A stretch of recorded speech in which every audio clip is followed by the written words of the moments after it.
Futures and options on futures trading involve substantial risk and is not a suitable investment for all types of investors. Past results are not necessarily indicative of future results. When I use the word I in this video, it refers to what I teach in my charting course or what I author in my twice daily oral and written updates. Prices shown on charts and quote boards are in real time and take into account all known activity up to this point in time. And if you'd like to read more of this disclaimer, simply hit the pause key on your video player. Good day, all. Ira Epstein of Linn Associates, and we are now talking about your financial market wrap-up for this Monday, and it is the 25th of June, 2018, just getting on to 4:45 p.m. Central Daylight Time. I was on Fox today, Fox Business News at 2:45 in the afternoon, and I love that time because sometimes we get a long time to talk. When I'm on at the 2:10 zone, I get about a minute, but here I got to answer a lot of questions. And you know what I think today was about, and the big break in the market is called disappointment. I think the market was set up to, over the weekend, get a piece of news that the U.S. delegates and the Chinese delegates were going to get together and try to ward off two events. Number one event could have been the June 29th release of a report by Steve Mnuchin. I think that was coming out regardless. But the July 6th next round of tariffs, I really thought that the way things were going, the market was getting to the point where we were going to see something positive. Did not happen over the weekend, and this is how you were greeted. Industrial metals in the toilet, in the stock indices, dollar even. You know, now the question is, are we shooting ourselves in the foot? This part of the market down in the Brent WTI was much wider apart initially, and that's because you finally got the impact of what's going on in the Brent. Sorry for saying that wrong. You see this red line here? That's a 62% retracement from this low. Fibonacci takes from a high point to a low point and then does, on the math, retracement levels. When the market was up right here, got up there, I started talking about, I'm going to bring on Fibonacci numbers, and you can see them right here, 62%. It's often where a market, if it's going to fail, if it was really no more than a contra-trend bounce, goes to. And as you can see, you're now under a 50% retracement. So regardless, it was a point to be looked at, and we did our job here in looking at it. Now, if you take a look at this chart, it's not very pretty. You can see how the market's been coming down, and today's the biggest single break we've had in a long time in the market. We're down 1.35%. You can see that you have a pattern of lower highs and lower lows. I define a downtrend as at least part of it, a major part, having lower highs, lower lows. When I put this brown line on that I created, it's called a swing line indicator, it tells me that the risk in being short at these levels is back over 27.85 and a quarter to break that pattern of lower highs, lower lows. I think that's important to know. I then put moving averages on. Now on Friday, the market had come back, settled against, let's call it the 18-day average of closes. It had established right here, this day, the lower highs, lower lows, because you had an outside day down, and the key is to take that day's high out either the next day or the day after that. It did not do it. If we look here, we've got the 100-day moving average of closes, and I'm keeping on the 200-day because it has stopped declines in the past. It's been an important number. But the first moving average support, if the market continues down, is 27.10.5, and the resistance is the 18-day average back up here at 27.65. The market fell to that number.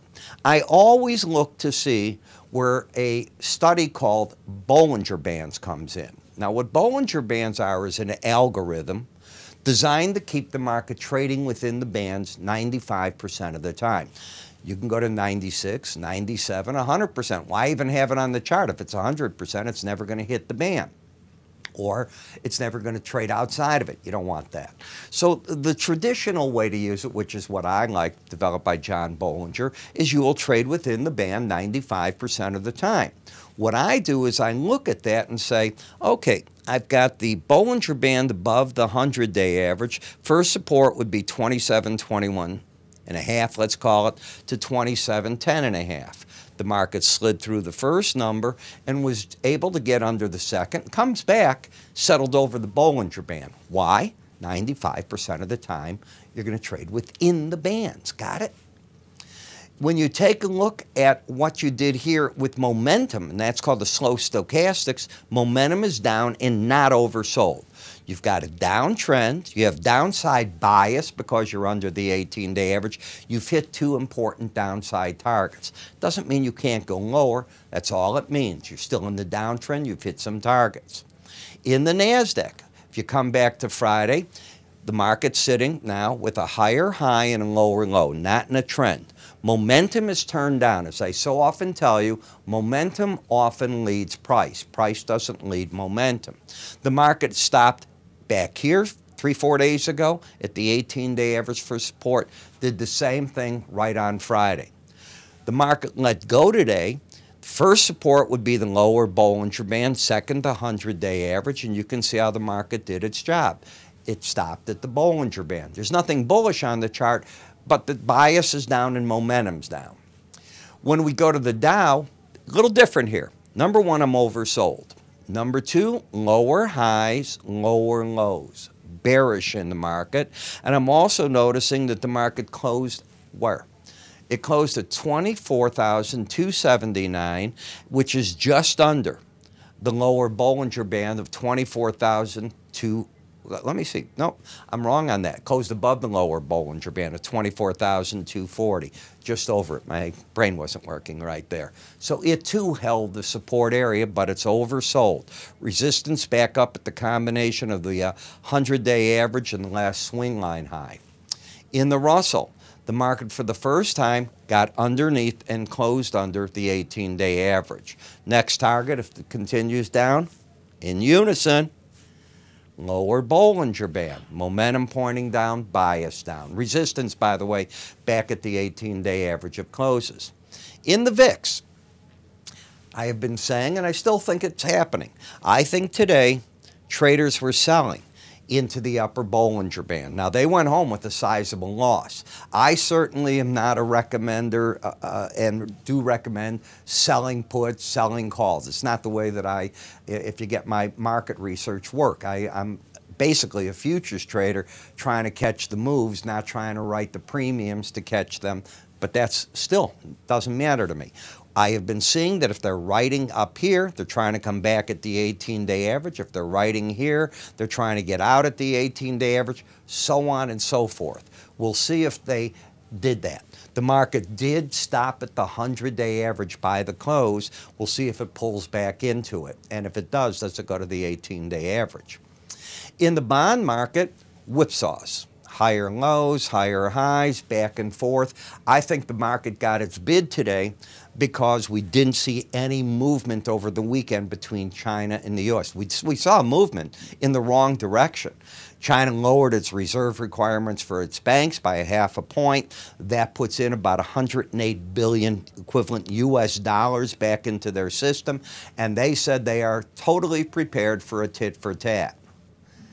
Okay, I guess that we're all going to find out. We'll see by July 6th, or if there's a miracle that everybody comes to their senses and talks right and gives in. It is not just a matter, I don't think we're going to give in. We've gone down the road too much. And if you look at the stealing, it's not just us where they've stolen from. They ran to Europe to do new trade deals today, you'll see in the news. And Europe is telling them, we need to do something about how you take our intellectual property. Go read the news today, you'll see what I'm saying. Not making it up. So back and forth action, basically sideways. Same thing in the 10-year notes. Traders have run to these markets as safe havens, but they are overbought and not trending. Not by the definition of higher highs, higher lows. What has been trending is TLT with the action today. You now have higher lows, higher highs. So you have to take out the 120 level to break the trend. If the market continues going up at all, where do you think I'd say the resistance is? The upper Bollinger Band. Support back at the 18-day average, and you don't want to take out Friday's low, if I can get this to do it. I don't know why I'm not able to go back at all, but it's not letting me go back. In the September dollar index, you've gone from the upper Bollinger Band back to the neutral zone of the 18-day average, stepped out of this uptrend that we had, and now we're even starting to see the Bollinger Bands go sideways with momentum coming down a bit. No trend in hand here. as we come over to the eurocurrency, it's the flip-flop. Without this action, if you come back, you had been in lower highs, lower lows. You had a big reversal day last Thursday to the upside, outside day up. Often, that's a sign that if it continues, you might get back to that 18-day average, the neutral spot. Just what you did today, and the market just sort of stalled right there. British pound had done this the other day, went to that 18-day average. That's the line in the sand. Markets often go to that moving average and stall out. Run your own work on it. Run stock work on it. Run ETFs. You'll see it often is an occurrence. Does it work all the time? Nothing's all the time. You're playing for percentage plays. Higher low, higher high in the end. Why is anybody buying the end? That's what I said today when I was on Fox. And I said, you buy it because you're scared. It's a safe haven currency. It's not because they have high interest rates. They're on a money policy that's different than everybody else.